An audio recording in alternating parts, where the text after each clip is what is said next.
In a discussion fueled by the anticipation of this year's Conference of the Parties, known as COP30, the College of Science, Technology and Applied Arts, COSTAATT, through its monthly Innovation Café Series, delved on some of the key issues that the Caribbean should look forward to addressing. Faith Cheruiyot has the details in this evening's Keeping It Green. Discover at discoverflow.co.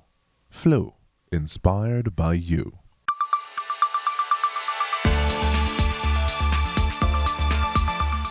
Following last year's Conference of the Parties, COP29, discussions continue on its impact and the collaborative efforts that need to be implemented leading up to what experts call our COP30, hosted by Brazil.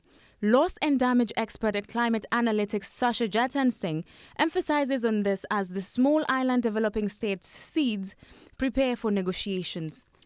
So this is actually an opportunity for the region, for developing countries, for SIDS, to really demonstrate how we should be measuring progress on adaptation, on how we are achieving or progressing on ensuring food security for our regions. Senior Research Officer at ODI Global, Dr. Courtney Lindsay, says although COP as a multilateral institution provides solutions towards addressing climate issues, we have to start thinking inwards as a region. He adds that SIDS need to collaborate and strengthen negotiations leading up to COP30, especially when it comes to financial support. Ms. Jatan Singh says investing on our knowledge economy is essential in shaping the innovation of the Caribbean region.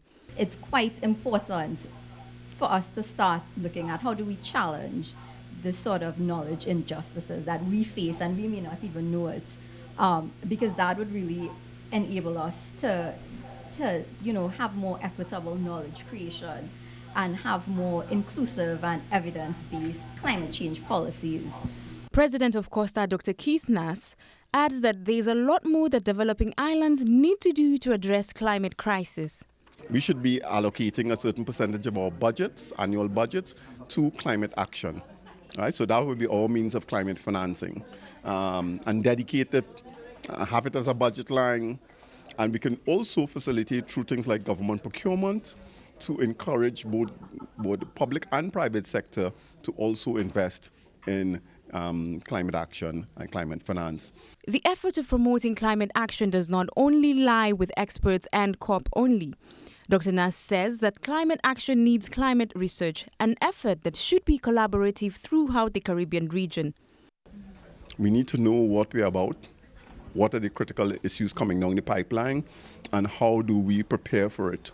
Because it's your response capacity that really makes the difference in climate action. And in that regard, knowledge and the knowledge economy is absolutely critical. Platforms to amplify issues such as these are important, to which Dr. Nass explains that COSTAATT as an institution is taking their responsibility, fulfilling this effort through discussions such as these. COP30, held in Brazil in November this year, will be instrumental in shaping the efforts and outcomes for climate action in Trinidad and Tobago, as well as the wider Caribbean region. For Keeping It Green, I am Faith Cheruiyot.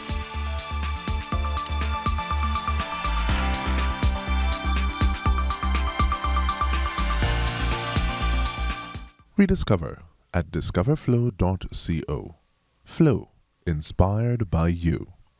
At Flow, we're inspired by all the things that go on in your home, like the efforts you make to keep your connections healthy. Ooh, I love this part. And by your need for a release of endorphins that keeps you young and energetic.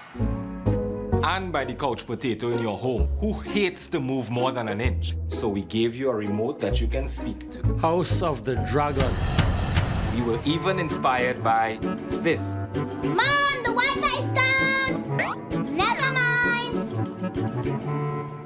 We're also inspired by the young, enthusiastic athlete who understands how technology can improve their game. So, when you sign up at Flow to our fiber-powered network that now comes with gig speeds, you sign up for a network that's inspired by you. No wonder it fits your home so well.